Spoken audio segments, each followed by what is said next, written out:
사업장별 납부 원칙이에요. 우리 법인이 종로 사업장도 있고 역삼동 사업장도 있고 아무튼 뭐 딴 데 사업장도 있다. 뭐 마포 사업장도 있다. 그러면 마포 세무서에도 내야 되고 종로 세무서에도 내야 되고 역삼 세무서에도 또 내야 됩니다. 그러니까 사업장별로 마치 별개의 회사인 것처럼 신고하고 납부를 해야 돼요. 이 부가가치세를 만약에 100만 원 낸다면 지방소비세라는 게 있거든요. 지방소비세는 부가가치세의 11%를 떼가요. 자기 돈으로.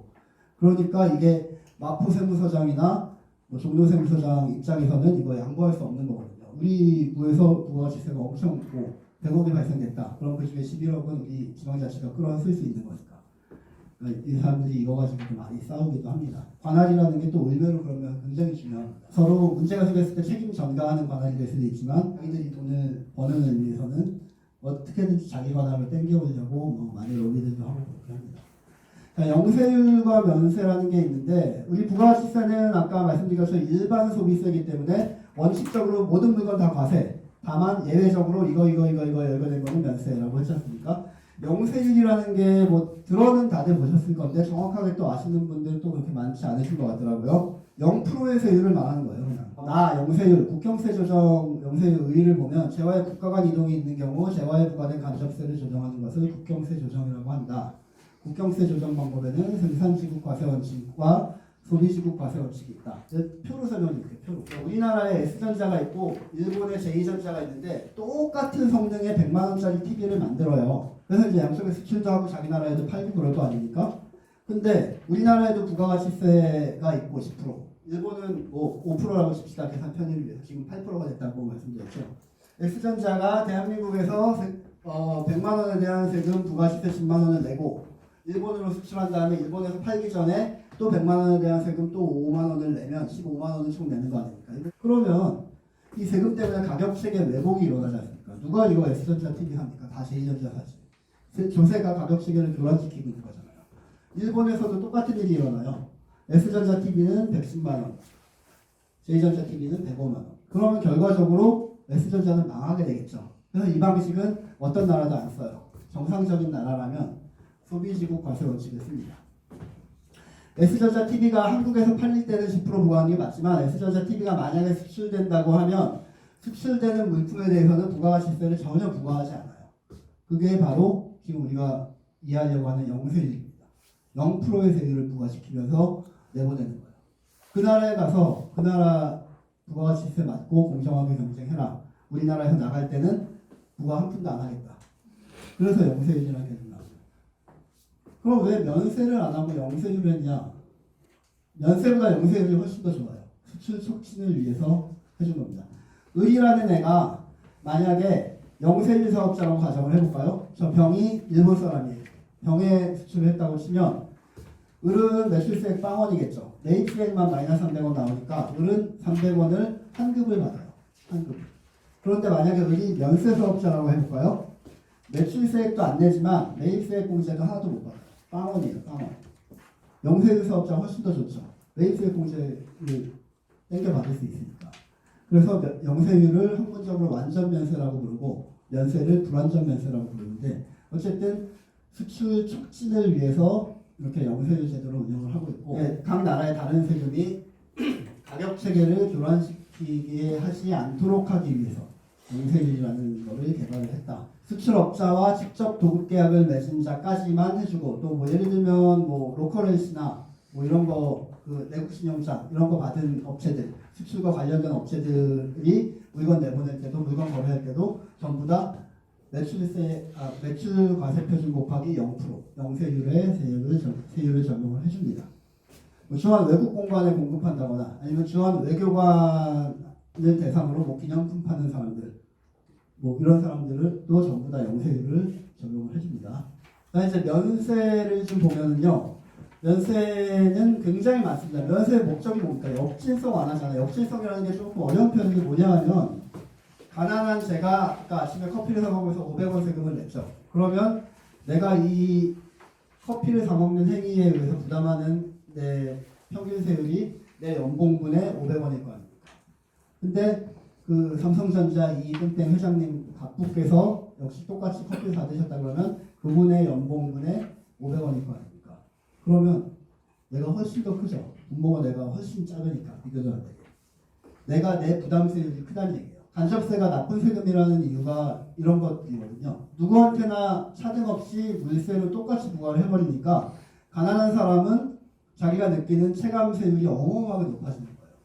이걸 역질성이라고 부르는데 이걸 완화하기 위해서 가난한 사람들이 주로 소비를 하는 기초생필품 위주로 면세를 적용을 한번 해보자. 이 병 같은 사람이 원래는 소비자 가격이 22,000원일 텐데 병이 면세면 2만 원에 팔 수 있잖아요. 소비자 가격이 2,000원 떨어지잖아요. 기초생필품 그래서 나오는 겁니다.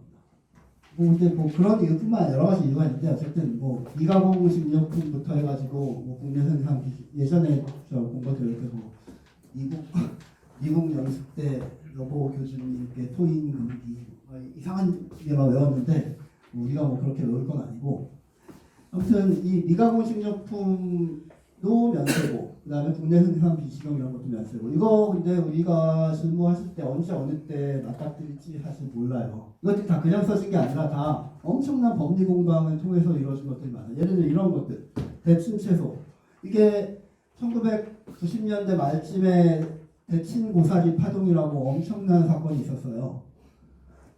미가공 식료품은 국내산 외국산 불문하고 면세잖아요. 근데 어떤 사업자가 고사리를 중국에서 대량으로 수입을 해오는데 그냥 가지고 오면 이게 상했나 보죠. 그래서 살짝 데쳐가지고 가지고 왔어요. 그럼 이게 과연 성상이 변한 채로 가지고 온 미가공 식료품으로 봐서 면세를 할 거냐 아니면 살짝 데친 거는 가공이니까 과세를 할 거냐 엄청 피터지게 싸웠습니다. 그래서 이 규정이 만들어진 거예요.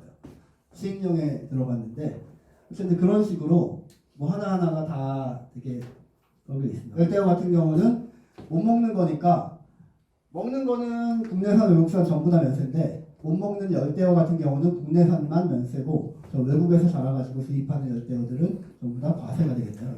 가격이 좀 비싸겠네요. 수의사 애완동물 진료 용역 수의사분들이 대부분 애완동물 진료 용역은 과세고요. 이분들이 가축 소나 돼지나 닭이나 이런 가축을 또 진료하는 것만 면세입니다. 이거 하다 보면 되게 재밌는 것들 되게 많아요. 학원 같은 거는 다 면세인데 예외적으로 무도학원과 자동차 운전학원만 또 과세입니다. 자동차 운전면허 아직 안 따셨거나 최근에 따신 분들은 그 부가시세 내면서 아마 등록비 내셨을 겁니다.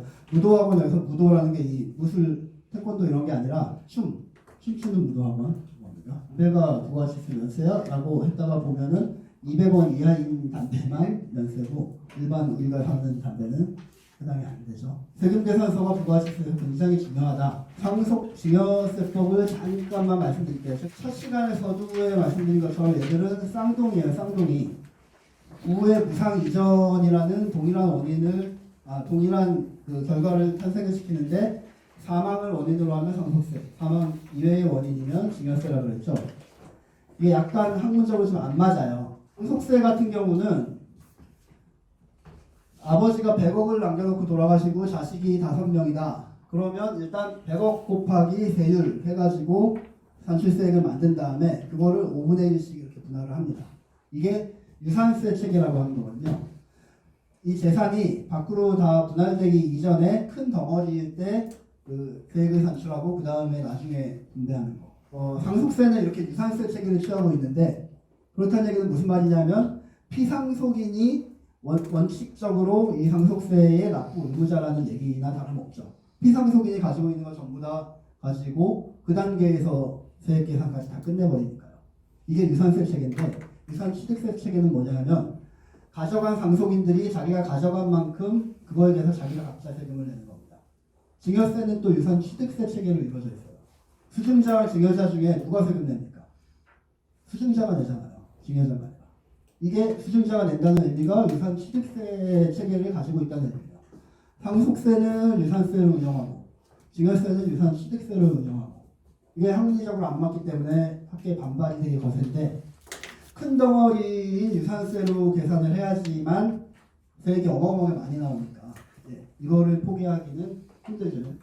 상속세 같은 경우 이렇게 우리 본래 상속재산이 우리 민법상 상속재산인데 이것뿐만이 아니라 본감추라고 해갖고 본래 상속재산, 간접상속재산 시점까지 다 합친 다음에 총을 만들고 증비불공, 증여재산가액, 비과세, 불공제, 공제, 그다음에 공장채 이런 거 다 합니다. 자, 그냥 짧게만 말씀드리면 상속 공제가 인적 공제와 물적 공제가 지금 있죠. 보면 인적 공제가 얼마나 어마어마한지만 보여드릴게요. 상속세 이거 아무나 내는 거 아닙니다. 굉장히 부자들만 내는 거예요. 왜 그러냐면 한 명이 돌아가셔서 상속이 발생하면 기본적으로 묻지도 않고 따지지도 않고 2억 원을 깎아주고요. 그 다음에 비속이 있으면 비속에 대해서 이만큼 계산을 해보고 이게 만약에 3억 원을 미달하면 이거 무시하고 그냥 5억 원 그냥 확 깎아줘 버립니다. 일단 직계 비속을 남겨놓고 어떤 사람이 사망을 했으면 기본적으로 총재산에서 5억 원을 깎아주고 시작을 합니다. 그리고 이 사람이 만약에 배우자까지 남겨놨으면 배우자 몫으로 최소 5억부터 배우자가 가져가는 금액에 따라서 최대 30억까지도 깎아줍니다. 그러면 기본적으로 배우자 공제 5억, 기초공제 플러스 자녀공제 5억 해가지고 기본적으로 10억이 그냥 묻지도 않고 따지도 않고 깎입니다. 그래서 일반인 분들이 저한테 상속세는 얼마 이상 재산 남겨놔야지 내야 됩니까? 뭐 이렇게 물어보면 뭐 경우에 따라 다른데 한 15억 정도 이상 되지 않으면 거의 안 내는다고 보시면 됩니다 라고 대답을 보통 해드리거든요.